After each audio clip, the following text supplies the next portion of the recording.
Hello everyone, I'm Lucy Holleron, Marketing Manager here at Sovereign Wealth in the East Midlands, and welcome to our tax year end webinar.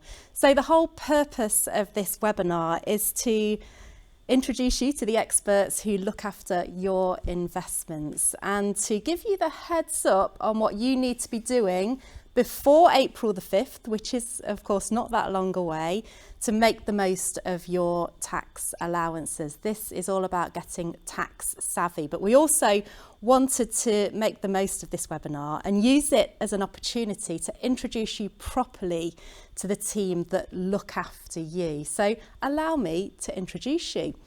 Kevin Holleron, Wealth Manager. We've got Martin Delamo-White, Paraplanner, Researcher and Technical Guru. We've got Jo Jones, Client Relationship Manager, and Angie Nicol, Senior Client Support Specialist. So welcome everyone. Thank you for being here. Kevin, over to you first of all for the first question. There's been some changes recently with Holleron Wealth Management merging with Sovereign Wealth. So tell us how the team operates now that merger has taken place.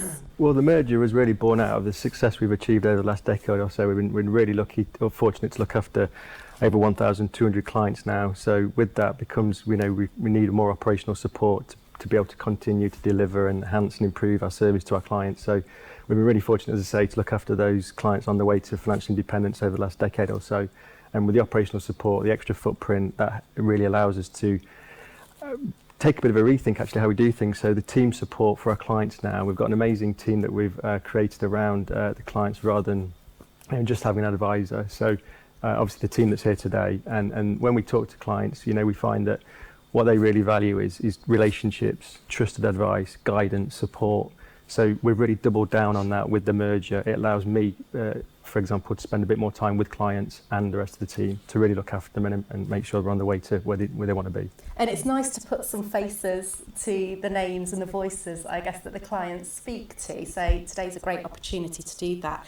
Over to you, Jo. Tell us about your role, because you are really the first port of call for clients, aren't you? Yeah, that's right, Lucy. I've just recently joined Kevin's team as Client Relationship Manager. So yeah, my role really, as you said, is to be the first point of contact for the clients. It's really important to build and maintain good client relationships. So I'm enjoying working closely with Kevin and his clients, getting to understand about them so that I can help them as well in the future. My role really is to facilitate, coordinate, make sure the meetings go ahead, and also just facilitate the workload. Here to really answer client queries, just really make sure that they get a really good client experience. And Angie, you too, clients speak to you regularly and have been for quite a few years now. You've been a member of the team for quite a few years, so you do know a lot of the clients quite personally, don't you? Yes. Tell us about that. Yes, I do. This is my 8th year with Kevin and the team, and I've got to know some of the clients quite personally, actually. Not just through emails, but over the phone. I feel that they can come to me as a first port of call, but now we've got Jo on the team as well. It's going to be really lovely that they've got two people that they can come to and ask the questions. Fantastic. Well, we'll find out more about exactly what you do a little later, but not wanting to leave Martin out. Martin, your role is all about detail and analysis, and you're our technical guru in the team, aren't you? So what part do you play in the client's journey at Sovereign Wealth?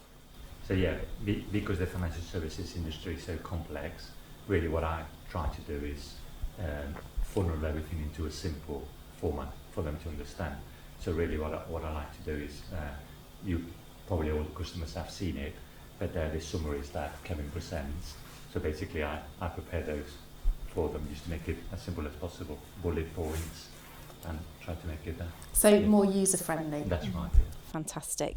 So Angie and Jo, the main reason we're here is to remind our clients that it's worth checking their investments, worth checking if there's anything left to invest to make the most of those tax allowances before April the 5th. Can you just give me an idea, starting with you, Jo, what kind of queries, what kind of questions you get at this time of year from clients? I think Angie and myself both have, you know, questions around sort of allowances and the timings and what can we invest into. I know you get quite a lot of queries on that, don't you, Angie? That's right. Yeah. In particular, this time of year, it is ISA related. You know, if they've been paying regular contributions in throughout the year, it's how much have I got left to pay in? How much have I got left? How much have my children got left to pay in? How can you help me do that? And that's where I take it on board and then use the team to facilitate that and make it as easy as possible. It's it can be a bit daunting, especially when they've got busy lives, and that's where we take the pressure off and we help them do that. And it seems to make sense to be proactive about your tax planning.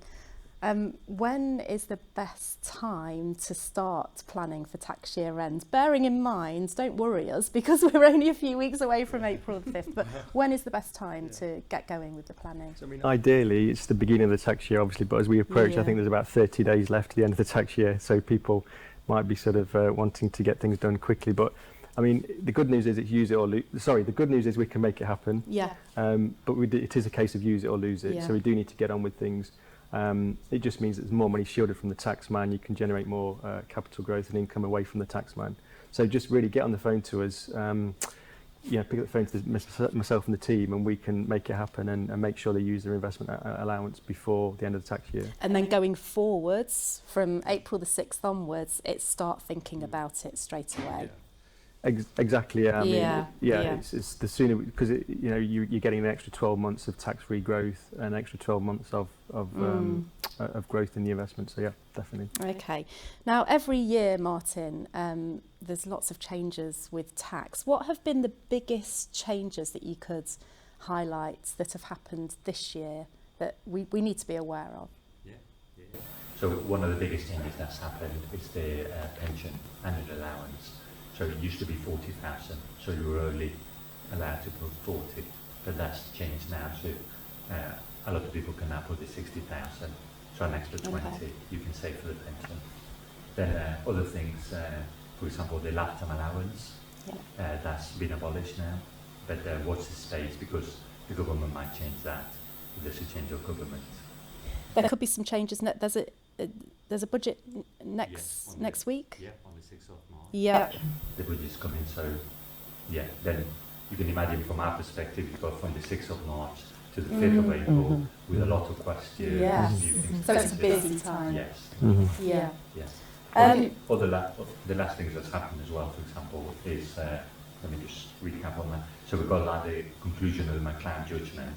So a lot of our clients are dentists, so they will know all about that. But really in April, they're going to start seeing their statements coming through, just to finalise that. So really we need those back as soon as possible, really. And then, for example, for the high net worth individuals that are earning 300,000 plus, the annual allowance minimum has actually changed as well. So in the past it used to be 4,000, but now they can pay 10,000. Okay. So again, use it or lose it. Okay, yeah. But it will be interesting next week to see what announcements are made as well. Kevin, what's the biggest mistake people make with their money at this time of year? I think it just goes back to not having a vision and a plan, and then maybe making no decision or rash decisions. So that's where we work with our clients year round. I know we're at the end of the tax year now, but we have year round annual planning meetings. And the idea behind that is to really, my role is very much listen, understand, find out what's important to people, and then allocate the capital to those things that they told me that's important. So, so long as we have a vision and a plan in place, you tend to make, good decisions based on whatever your sort of North Star is, whatever your guiding principle is. So I think the main problem or main mistake is not having a plan in the first place. We sort of work from that, and then begin with the end in mind and work backwards and create the pieces of the jigsaw to get where we need to be. Yeah, so you think of what you're trying to achieve first and then work backwards. Yeah.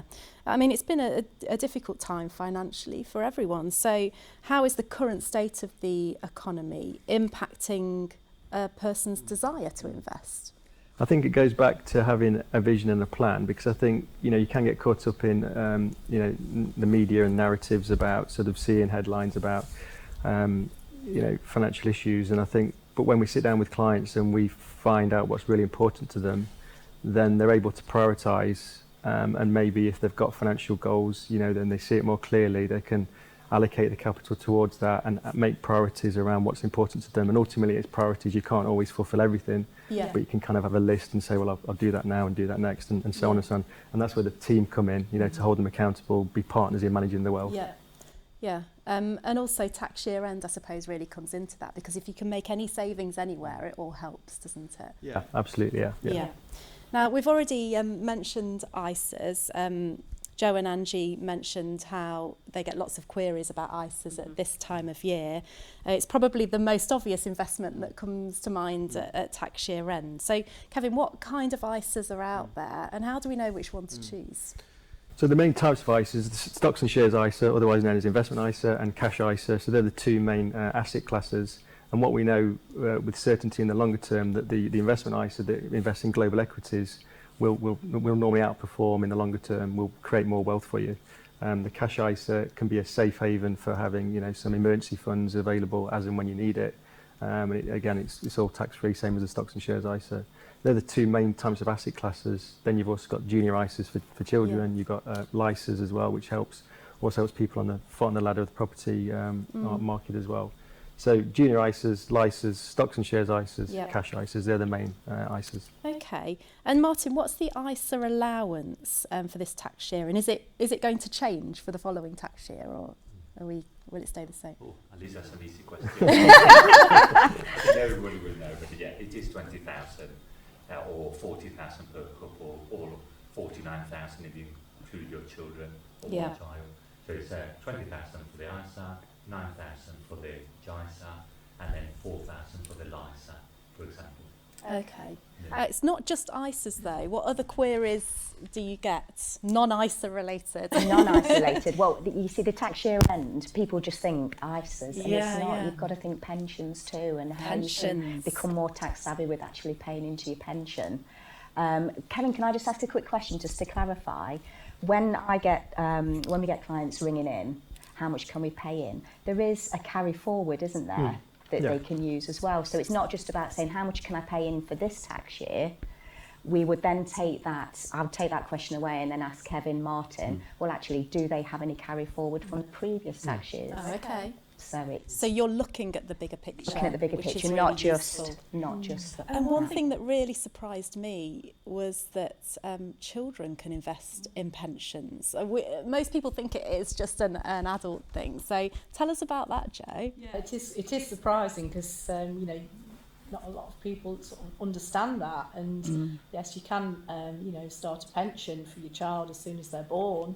There's an allowance of 3,600 that you can start them off, and the beauty of that really is that the child's obviously got a long time until they're going to retire, so the growth that can make, even smaller amounts in the start over a long period of time, is really going to help them, for when their future and when they want to retire, when they start work themselves, they can contribute to that and take that over. So it's a brilliant opportunity. Alongside junior ISAs, to be able to make investments for your children. Yeah. I just want to move on to property as well, because although the property market has slowed down, spring is traditionally a time when things get going again. So what are the mistakes, Martin, that people make when buying and selling property when it comes to tax? Yeah.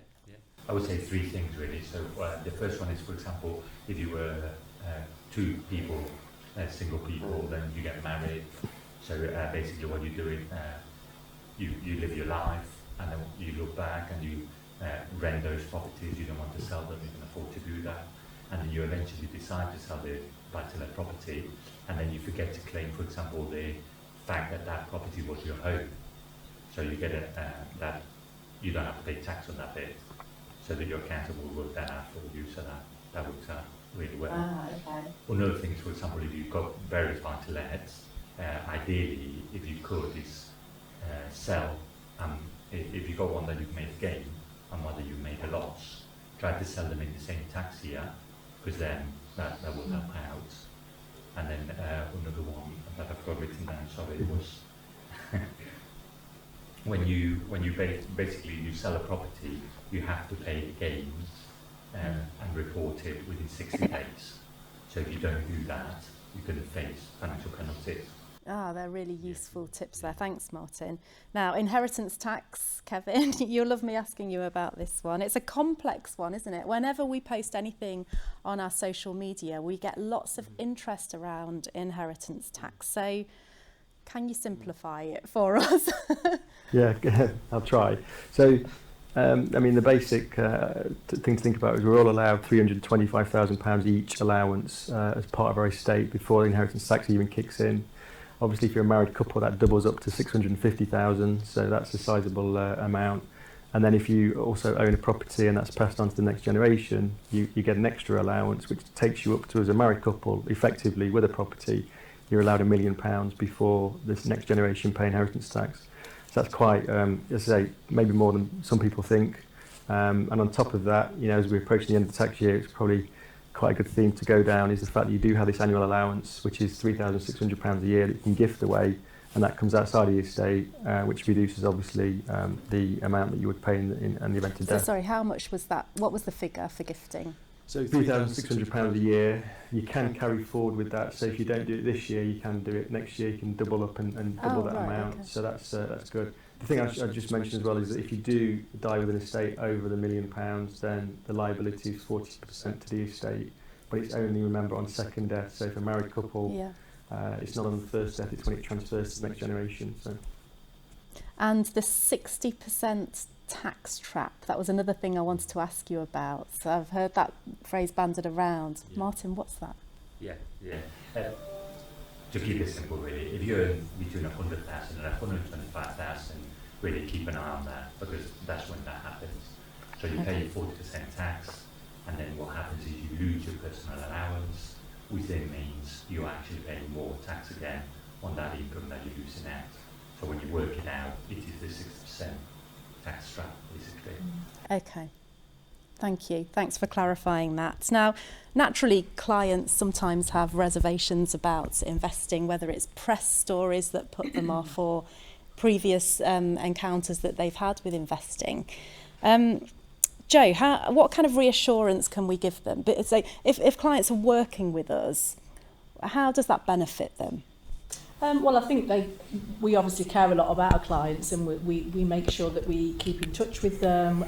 You know, we offer an annual review which will go through, you know, all aspects of their portfolios. We'll update them on, you know, changes, different funds that are available to them, you know, extra ways that they can save for tax.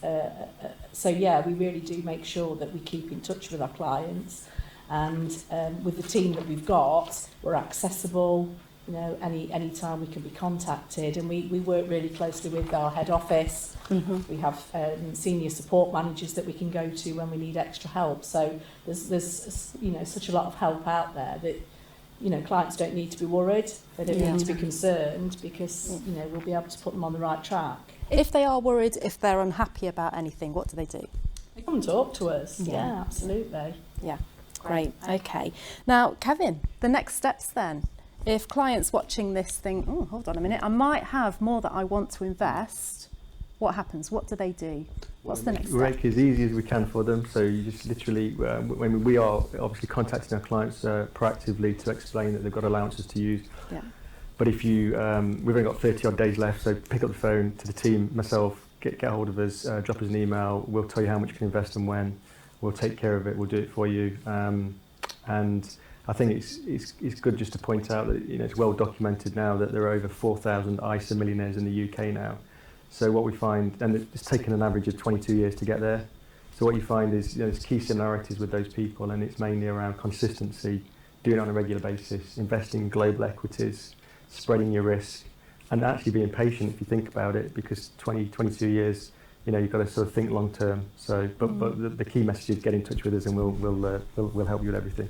Okay, well, thank you. Thank you to all of you for all your expertise today. Really grateful for you being here. I've learnt a lot. I hope you have too. Don't forget, it is a case of use it or lose it. Make the most of your available reliefs before April the 5th, and this is the team that will help you. So please don't hesitate to get in contact with us if you've got any queries at all. But from myself and all of the team here, have a great rest of day, and we'll speak to you soon. Thank you. Bye.